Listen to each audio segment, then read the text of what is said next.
यहाँ बढ़ते हैं कि सिंदूर में कौन सी संधि है। पहला ही क्वेश्चन लाजवाब है, कह रहा है सिंदूर में जो संधि है वो आपकी कौन है। आप कहेंगे सर इसको तोड़ने से प्राप्त क्या होगा, इसे तोड़ने से मिलेगा सबसे पहले एक नदी, सिंधु नदी, है ना, और इसके बाद इसमें निकलेगा ऊर्मी। तो आप कहेंगे सर इसका जो ऑप्शन है वह नंबर में ये हो जाएगा आपका दीर्घ संधि। क्या हो जाएगा, दीर्घ संधि। कैसे होगा, यहाँ पर है आपकी छोटाऊ की मात्रा, यहाँ पर है आपकी बुढ़ाऊ की मात्रा, तो बनेगा क्या, बड़ाऊ की मात्रा। तो इस प्रकार से यहाँ पर आपका दीर्घ संधि बन गया है। अगला क्वेश्चन यहाँ पर दिया गया है कि खड़ी बोली हिंदी का विकास जो हुआ है वो किससे हुआ है। हमने बेसिक की क्लास से दिया है ना, तो उनको आप लोग जरूर देखेगा। चलिए बताएगा कि खड़ी बोली हिंदी का जो विकास हुआ है वो किस भाषा से हुआ है, किस अपभ्रंश से हुआ है। यहाँ पर दूसरे एक ऑप्शन देना है, तो आप कहेंगे सर ऑप्शन सी हो जाएगा आपके सौरसेनी अपभ्रंश। हमने आपको हिंदी बताया था और कहा था कि जो आपकी पश्चिमी हिंदी होती है, आपकी पहाड़ी हिंदी होती है और यहाँ पर राजस्थानी हिंदी है, ये तीनों हिंदी कैसी हैं, सौरसेनी अपभ्रंश से विकसित हुई हैं।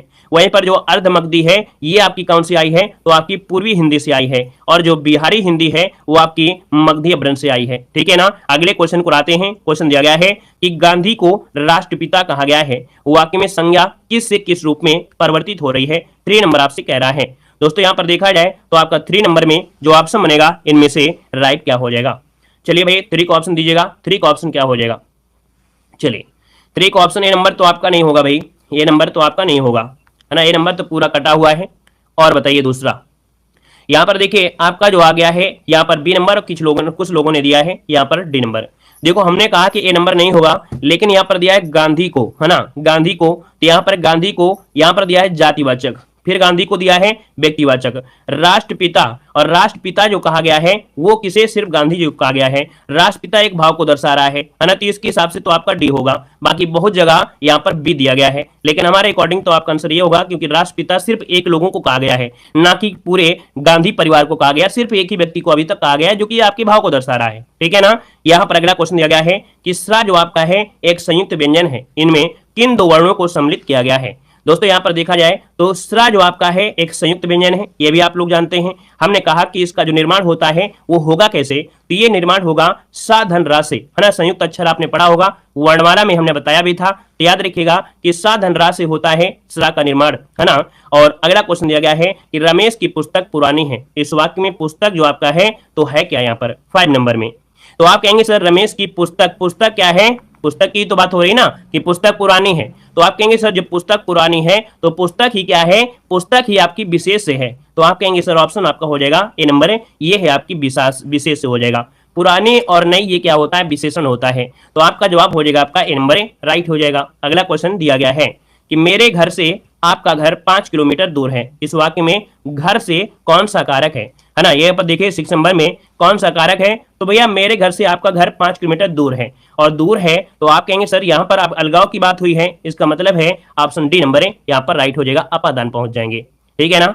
अगले क्वेश्चन को आते हैं मेरे घर से आपका घर 5 किलोमीटर दूर है, यहाँ पर संबंध काकी के रारी होता है, ये भी तो देखिए संबंध में होता है काकी के रारी रे, ये होता है, लेकिन मेरे घर से आपका घर कितनी दूर है, यहाँ पर घर से शब्द आपका है, से शब्द आपका है, तो इसलिए डी हो जाएगा। अगले क्वेश्चन को आते हैं। क्वेश्चन आपसे अगला पूछा गया है, आपसे कह रहा है कि निम्नलिखित प्रश्न में 4 विकल्प दिए गए हैं, वाक्य का सही आपको विकल्प बताना है, सही काल इनमें से है कौन सा बताइएगा। चलिए अरिहंत का प्रैक्टिस सेट भी आपको मिल जाएगा। ठीक है। चलिए यहाँ पर देखो आपसे कह रहा है 7 नंबर में, और 7 की अगर बात कर लेते हैं तो आपसे कह रहा है क्या, कह रहा है आपका सही विकल्प दीपा पौधों को पानी दे रही थी, कह रहा है पानी दे रही थी। अब पानी दे रही थी अभी भी या नहीं, तो इसका मतलब है कि क्रिया अभी पूरी नहीं हुई है, तो आप कहेंगे सर ये है आपका अपूर्ण भूतकाल। क्या बनेगा, ये है आपका अपूर्ण भूतकाल, जो कि ऑप्शन बनेगा यहाँ पर आपका ये नंबर है, राइट हो जाएगा, क्योंकि क्रिया अभी पूरी नहीं पता चलिए है कि हुई कि नहीं है। अगला दिया है वह पढ़ता है लेकिन बात भी वो करता है, इस क्लास में भी ऐसे लोग हैं कि पढ़ते तो बहुत हैं लेकिन बात भी वो करते हैं, तो यहाँ पर कह रहा है कि रेखांकित शब्द आपको बताना है 8 नंबर में। और 8 की अगर बात करते हैं तो भैया जो आपका लेकिन शब्द आपका है ना, ये क्या है, एक्स्ट्रा ही तो है, वह पढ़ता है बात भी वो करता है, तो ये जो आपका एक्स्ट्रा शब्द आया है ये क्या है, तो आप कहेंगे ये अव्यय है। क्या है, ये अव्यय है, तो ऑप्शन क्या हो जाएगा, यहाँ पर आपका बी नंबर राइट हो जाएगा। अगला क्वेश्चन दिया गया है कि कटहरा शब्द का तत्सम क्या होता है, कटहरा शब्द का जो तत्सम होता है इनमें से क्या होगा। आप कहेंगे सर कटहरा होता है काष्ठ, काष्ठ ग्रह, यहाँ पर आंसर है आपका सी नंबर है, वो आपका जवाब राइट हो जाएगा। दोस्तों क्लियर है। अगले क्वेश्चन को आते हैं। क्वेश्चन दिया गया है कि निम्नलिखित शब्दों में से फारसी भाषा का शब्द नहीं है, फारसी भाषा का शब्द नहीं है, आपसे पूछा गया है। आप कहेंगे सर फारसी भाषा में देखा जाए तो देहात भी है, चश्मा भी है, सिफारिश भी है, लेकिन जो आपकी तारीख शब्द दिया गया है, तारीख शब्द ये फारसी भाषा का नहीं है। क्या ये फारसी भाषा का नहीं है दोस्तों, याद रखिए ये है आपकी अरबी भाषा का है। कैसा है? तो आपके अरबी भाषा से लिया गया आपका ये शब्द आपका है। अगला क्वेश्चन यहां पर दिया गया है, निम्नलिखित में से कामदेव का पर्यायवाची क्या है?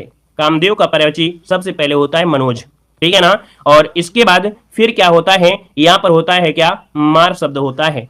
तो यहां पर देखा जाए तो आपका जो ऑप्शन आएगा यहां पर सी नंबर राइट हो जाएगा। और भी पर्यायवाची होते हैं, है ना, मनसिज होता है, मदन होता है, कंदर्प भी होता है ना, ये होता है। अगला बताइएगा अतिवृष्टि का विलोम क्या है? अति मतलब ज्यादा, वृष्टि मतलब बारिश, है ना, तो अतिवृष्टि का विलोम हो जाएगा क्या? आप कहेंगे अतिवृष्टि का होता है अनावृष्टि। अनावृष्टि कहां पर है? ऑप्शन सी यहां पर राइट हो जाएगा, जिसका भी आ गया है बिल्कुल सही जवाब हो जाएगा। ठीक है ना, क्लियर है? चलिए अगला है कि जिसकी कोई उपमा ना दी जाए, है ना, क्या कि जिसकी कोई उपमा ना दी जाए उसके लिए शब्द क्या है? चलिए 13 का ऑप्शन देना है, और 13 का ऑप्शन क्या बनेगा? तो आप कहेंगे सर 13 का ऑप्शन होता है कि जिसकी कोई उपमा ना दी जाए वो होता है अनुपम। क्या होता है? अनुपम, जो कि ऑप्शन बनेगा यहाँ पर नंबर राइट हो जाएगा। अगला क्वेश्चन दिया है लाल पीला होना इस मुहावरे का सही अर्थ क्या है? लाल पीला होना इस मुहावरे का अर्थ इनमें से क्या है? कहेंगे लाल पीला होना मतलब बहुत क्रोध करना, ऑप्शन बनेगा यहाँ पर नंबर सभी का जवाब राइट हो जाएगा। अगला क्वेश्चन आपसे दिया गया है, क्या कह रहा है? कोयले की दलाली में मुंह काला लोकोक्ति का सही अर्थ क्या होता है? तो कोयले की दलाली में मुंह काला मतलब ऑप्शन क्या बनेगा? यहां पर देखा जाए 15 नंबर का ऑप्शन सी हो जाएगा, बुरी संगति में कलंक लगता है। इसलिए कहते हैं कि संगति अच्छी होनी चाहिए, है ना, गलत संगत में नहीं पड़ना चाहिए, क्योंकि अगर संगति में रहेंगे, अगर तुम अच्छे काम करोगे और वो गलत काम करेगा और कभी पकड़े गए तो आप भी घुन के साथ पीसेंगे, है ना, तो इसलिए संगत अच्छी करना चाहिए, ऑप्शन सी हो जाएगा। अगला क्वेश्चन दिया गया है कि प्रत्युत्पन्नमति, है ना, दिया गया है प्रत्युत्पन्न में जो उपसर्ग है वो आपका है क्या? यहाँ पर 16 नंबर में आपसे कह रहा है, और हमने कहा है कि उपसर्ग प्रत्यय जरूर पड़ेगा। यहाँ पर जो आपका आएगा बी नंबर प्रति, है ना, प्रति जो आपका है उपसर्ग हो जाएगा, और उत्पन्न जो हो जाएगा इसका मूल शब्द हो जाएगा, तो ऑप्शन आएगा बी नंबर राइट हो जाएगा। अगला क्वेश्चन आपसे दिया गया है कि औपचारिक शब्द में प्रत्यय लगा हुआ है, औपचारिक शब्द में प्रत्यय लगा है, तो आप कहेंगे सर औपचारिक में जो प्रत्यय है वो कौन सा है? यहाँ पर हो जाएगा औपचारिक, है ना, औपचार उपचार जिसे है, तो इसमें से एक जो आपका आ गया है यही इसका प्रत्यय हो जाएगा, तो ऑप्शन बनेगा आपका सी नंबर। अगला है श्रृंखलाय का सही संविच्छेद बताएगा। श्रृंखलाय का सही संविच्छेद इनमें से क्या होता है?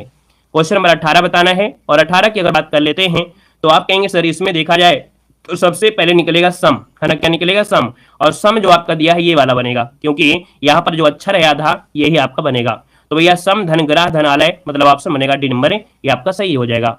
अगला क्वेश्चन दिया गया है कि यथा संभव में कौन सा समास है? हमने कहा यथा जो आपका है ये क्या है? उपसर्ग है, और उपसर्ग ही क्या होता है? किसी जो प्रधान होता है, किसमें से? तो आपकी कहेंगे यहाँ पर अव्ययी भाव समास का जो पहला पद होता है प्रधान होता है और अव्यय होता है ना, तो ऑप्शन बनेगा यहाँ पर आपका ए नंबर। अगला क्वेश्चन दिया गया है कि सलमा घर जाती है वाक्य बताइएगा।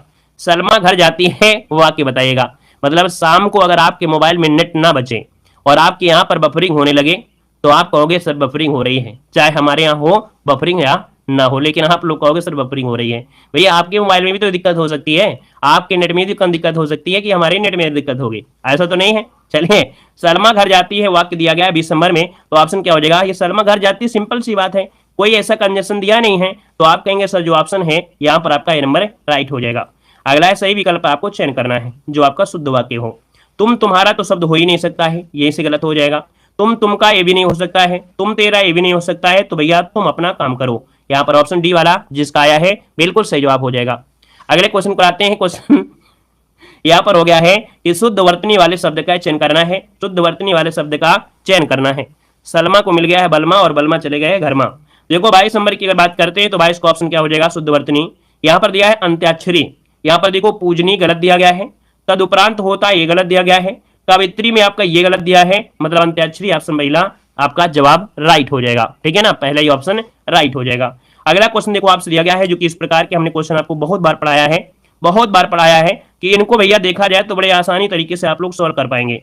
हमने कहा स्टार्टिंग होती है यहाँ से, जो लोग नए स्टूडेंट हैं, है ना, बिल्कुल अभी से स्टार्ट किए हैं, 12 के बाद फॉर्म भरे हैं, है ना, क्लास 12 के बाद फॉर्म भर दिया है पुलिस का, तो भैया उनको बता दें कि ये ऐसे क्वेश्चन यहाँ से स्टार्ट होते हैं और अंत यहाँ से करना होता है। ये जो यार लावा है ये क्रम से नहीं लिखे हैं, इनको आपको क्रम से लिखना है, एक सेंटेंस बनेगा बड़ा प्यारा सा, है ना, एक अर्थ निकलेगा।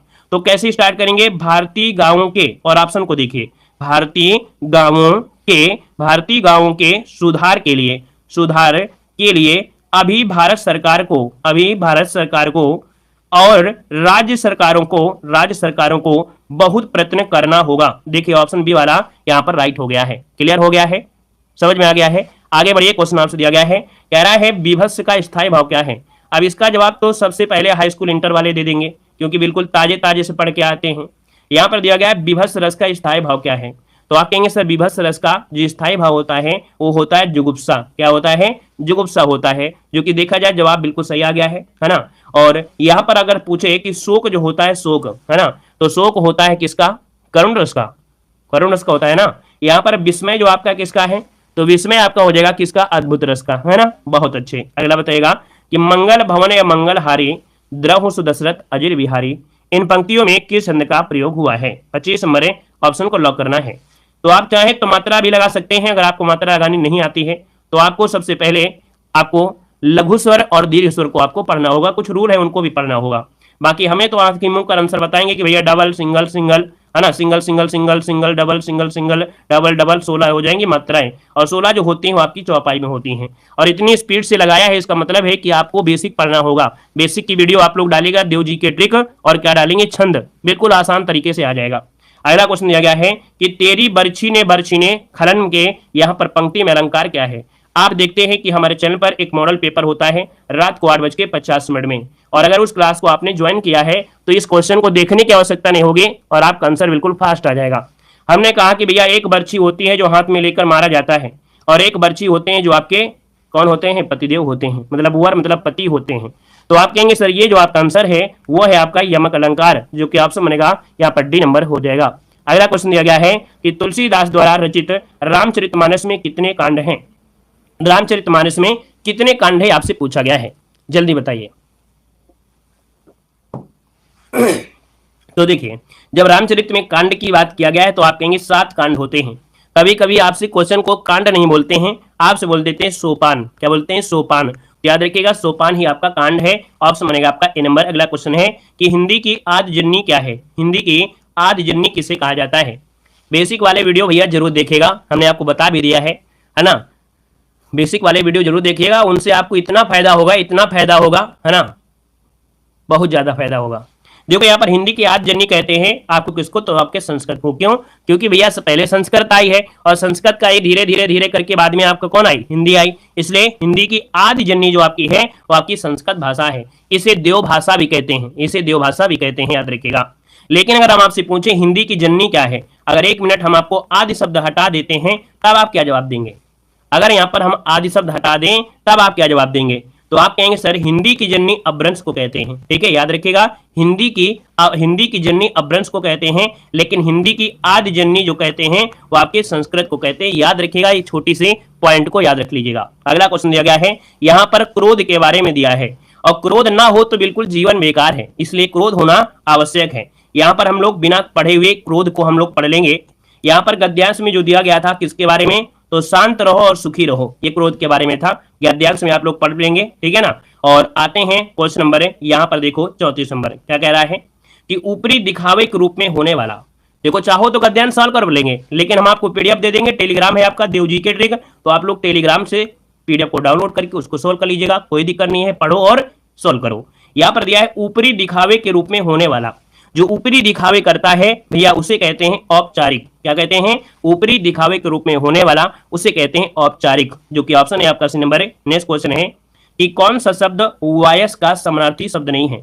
वायस का समानार्थी नहीं है। आप कहेंगे सर वायस का समानार्थी होता है क्या, काग होता है, एकाक्ष होता है, काक होता है, मतलब कौवा के बारे में दिया है। लेकिन जो आपका दिया गया है आपका हरित, ये हरित आपके वायस का समानार्थी नहीं होता है। आपका जवाब हो जाएगा यहाँ पर आपका कौन सा, डी नंबर है, राइट हो जाएगा। क्लियर हो गया, समझ में आ गया। अगला बताइएगा, यहाँ पर आपसे कह रहा है कि रेखांकित खंड को प्रतिस्थापित करने के लिए सबसे उपयुक्त विकल्प का चयन करना है। इसे प्रतिस्थापित करने की आवश्यकता नहीं हो तो किसी बदलाव की आवश्यकता भी नहीं है। देखो आपसे कह रहा है कि उसका भाई सेक्रेटरी लगा हुआ है, उसका भाई सेक्रेटरी लगा हुआ है। अब यहाँ पर अगर आपसे गड़बड़ी है तो बताइएगा, बाकी नहीं है तो आपको आंसर वही आपको लगा देना है। अब देखो 36 नंबर में जो आपसे दिया गया है सेक्रेटरी दिया गया है। क्या दिया है? सेक्रेटरी दिया है। तो सेक्रेटरी है, ये पूर्ण वाक्य होगा क्या कि उसका भाई सेक्रेटरी है। तो भैया जो आपका सेक्रेटरी दिया गया है, क्या यहां पर सेक्रेटरी, सेक्रेटरी जो आपका शब्द है ये गड़बड़ आपका क्या हो जाएगा, उसका भाई सेक्रेटरी है। ऐसे आप लगा शब्द जो दिया है ये नहीं लगाना है ना, ये शब्द नहीं लगाना है। अगला क्वेश्चन आपसे दिया गया है कि दिए गए वाक्यांश के लिए एक शब्द आपको बताना है जिसका विवाह ना हुआ हो, जिसका विवाह ना हुआ हो। चलिए यहां पर देखा जाए 37 नंबर में, और 37 की अगर बात करते हैं तो आपसे बनेगा यहां पर होता है विनम्र अपरिणित होता है। जब शादी के कार्ड छपे होते हैं गाड़ी में चिपकाने वाले, है ना, तो वहां पर आप देखे होंगे लिखा होता है ऐसे दिल बने होगा, यहाँ पर फलाने होंगे और लिखा होगा परिणित। क्या होगा? परिणित, और फलाने के साथ। तो परिणित मतलब होता है विवाह हुआ, लेकिन भैया अभी तो विवाह नहीं हुआ है ना, तो अपरिणित कर दीजिए, ऑप्शन बी नंबर राइट हो जाएगा। ठीक है, चलिए अगला क्वेश्चन